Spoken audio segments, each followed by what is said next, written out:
Yo, peak game, man. I gotta get my thoughts after a few days on these wildcard games and what my perspective on them were. So I'm gonna start in order. So the first game, Seattle versus the Niners. I'm gonna be honest, that first half from the Niners was good but not great. Especially a team with all those weapons, a great defense. I think they really took Seattle for granted, and Seattle played like they had nothing to lose. That's why they had that lead. Although the one mistake they said they made, and it was spoken about in the media, I think Kyle Shanahan said something about it, was that one DB pulling on Debo's ankle, and all of a sudden, those guys, those guys channeled Michael Jordan's quote. They took it personally. The score, I can't remember. It was like 41. Yeah, it was like 41 to 24. And that last touchdown meant nothing because they had the Niners, after they went up to 41, had their backups out there on defense. So they got a touchdown on the second unit, which, you're going against the first unit. That's usually going to happen, or probably going to happen. So, I mean, Brock Purdy has been balling, man. He had 3 touchdowns, no interceptions. Christian McCaffrey's did his thing. Debo did his thing. Brandon Ayuk did drop that touchdown pass that Brock Purdy took a shot on. I felt like he should have just thrown the ball away, let him see another down. Now, I mean, they had to kick the field goal anyways, and that was it was a good effort by Ayuk, but I think Ayuk focused more so on keeping his feet in bounds than securing the catch. So they could have been much, much worse than what the score indicated. And like those 24, it just didn't. It was just like, all right, they got a touchdown on the second unit defense, and they got those extra 3 points because that dumbass DB, I think Jimmy Ward. Yeah, it was Jimmy Ward. Gonna hit a quarterback while he's sliding. Like, at least try to jump over him. I know he's a guy that likes to lay the wood and all that in the field, but come on, you gotta be smarter than that.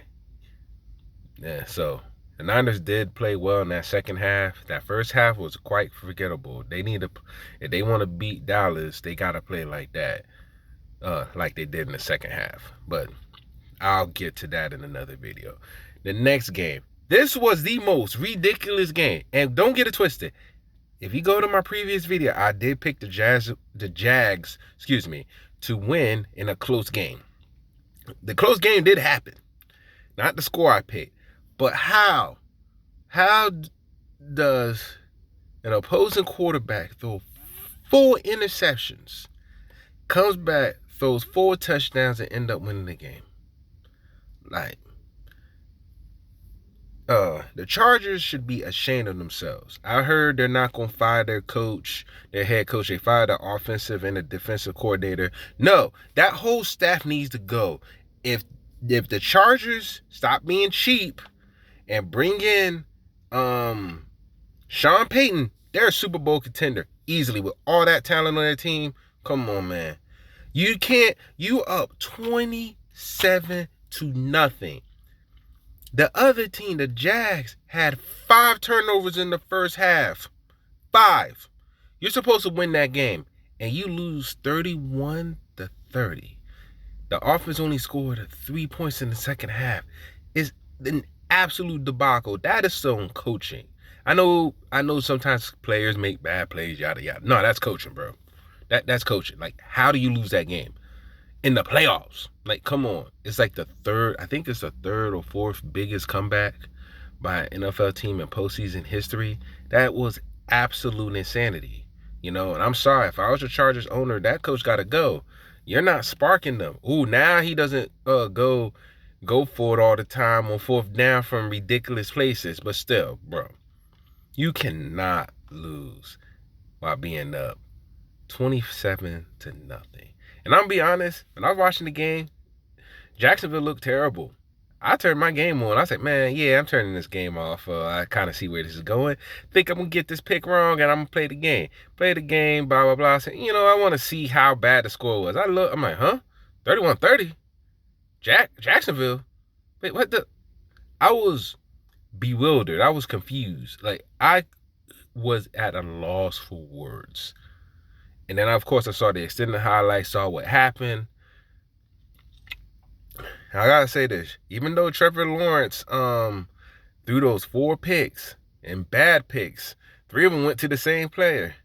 He showed that he had that dog in him, to quote another YouTuber and TikToker. But anyways, Trevor Lawrence was horrendous in the first half, was incredible the second half.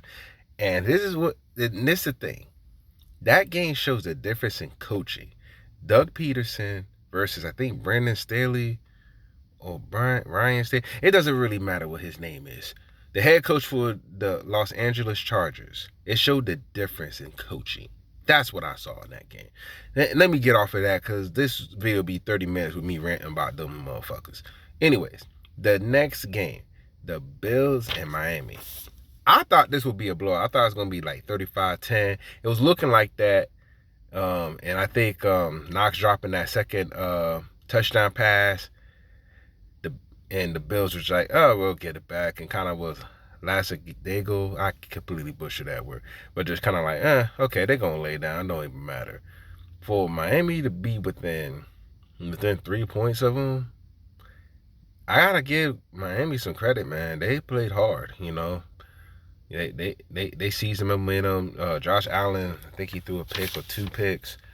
He's got to get those turnovers down if he wants to advance, you know what I'm saying? But, I mean, the Bills did just enough to win that game, and they did just enough to possibly lose that game.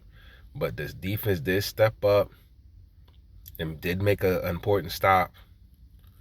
And Singletary wanted every yard on that. I think it was a 3rd down or a 4th down run. I can't remember. No, it was a 3rd down run.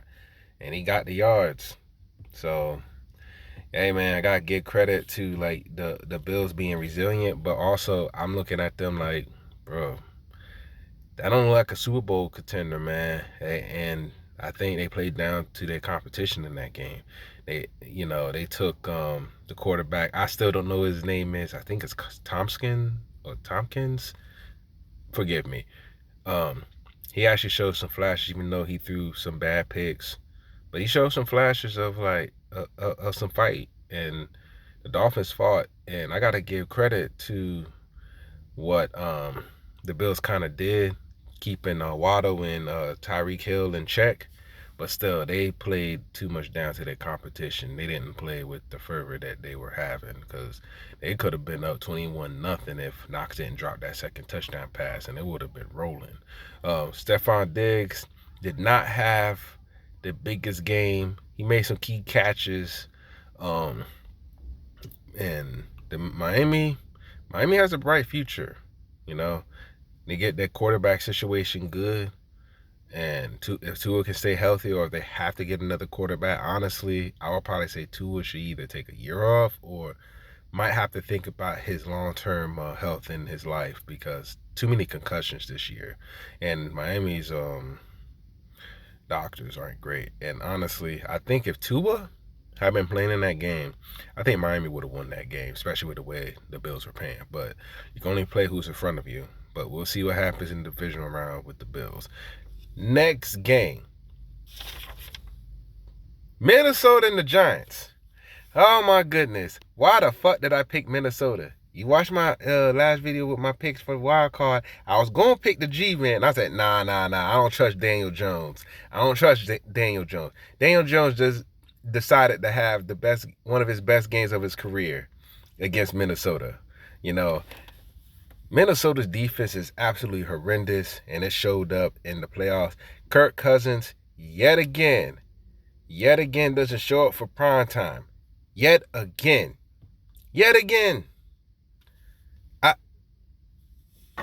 Like, how, like, on that 4th and 8, you're going to throw the ball to your tight end who's not close to the sticks. What are you doing? Justin Jefferson had a very quiet game after the first couple of drives. I mean, if you're going to do something foolish like that, just throw it up to JJ to see if he could come down with it. Like, Minnesota, man. I kind of see why they haven't gone, but so far, man, And oh my goodness, man. Just looking at that game and looking at that defense was horrendous, man. Like, Minnesota need to tighten up the defense. They actually want to try to be something. I mean, hell, Saquon Barkley was relatively quiet. I mean, he scored, but he wasn't like what I thought would happen. I did say the key to the Giants beating Minnesota would be give Saquon the ball. I mean, they gave it to him just enough, but Daniel Jones was just running ruckshot on Minnesota's defense. I can't believe I picked Minnesota to win that game, man. Oh my goodness, that was embarrassing. That was an embarrassing game, and that was a goddamn shame. So the next game, Ravens and Bengals. This was another game I thought would be a blowout, and it wasn't. Like, Bengals kind of scored quick. The Ravens fought, but like when they were close, when Tyler Huntley fumbled the ball and the defense scored, when he tried to dive with the power line, that was a bad play. That was a bad play call. I mean, at least run the ball with your running back. See what you can get, you know. And yes, I do think if Lamar Jackson was able to play in that game, I would have picked the Ravens easily because Lamar Jackson is something else. But the Bengals did just enough to win that game. The defense stepped up when they needed to. And there's some bad play calling for the Ravens. That's all I got to say on that front. So, all I got to say is to Baltimore, hey, man, pay that man. You see what happens. Pay that man. Not saying they would have guaranteed win, even though I would have picked the Ravens with a healthy Lamar Jackson just because of how dynamic he is. But give him that money, man. You guys don't got a number one receiver. Best receiver you had is in Arizona. You ain't heard from him since. That's all I'm saying. And for the last game, the Bucks and the Cowboys. Man, Dak probably had one of his best games, if not his best game of his career. Was responsible for 5 total touchdowns. The defense played well. Tom Brady, man. Tom Brady, if he wants to play again, which I don't think he should, I'll get into that in a moment. The fact they last in running, and the Cowboys defense is weak to the run. It's been weak to the run most of the year, all season. The fact they're not a good running team, and they just got to keep dropping back, it makes it easy for the pass rushers. You do a play action, the defense like, I ain't biting on that. Get out of my face. Like, now, if the Eagles do a play action, you got to pay attention. If the Niners do a play action, you got to pay attention. The Bengals, they do it, you got to pay attention, etc. But they're dead last in running, and it showed. It showed that they're not a good team. Mike Evans could have caught a ball that would have put him up. Would have cut the deficit in 10. And he dropped a big play ball. And Tom Brady, that was probably one of the best balls he threw in that entire game. But about Tom Brady, look, man. Tom Brady, you are the greatest quarterback to ever play in the NFL. You got 7 Super Bowl rings. You've been in this game since I was a freshman in high school. Well, I think you got drafted when I was in 8th grade, but we ain't talking about that now. Tom, you lost your family. You ain't got no one in your home. It's time to let it go, man. It's time to hang it up, Tom. It's time.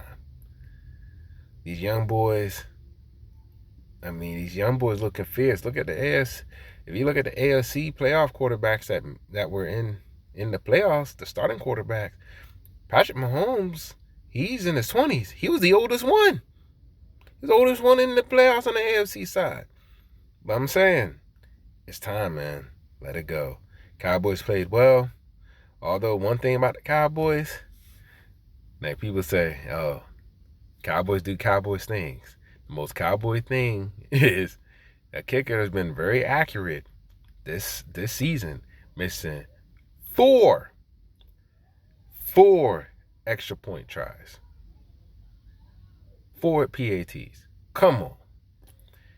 And I'm gonna say this: if you got every point counts against the next team you play, they had the #1 scoring defense in the league. San Francisco had the #1 scoring defense in the league. You can't drop points.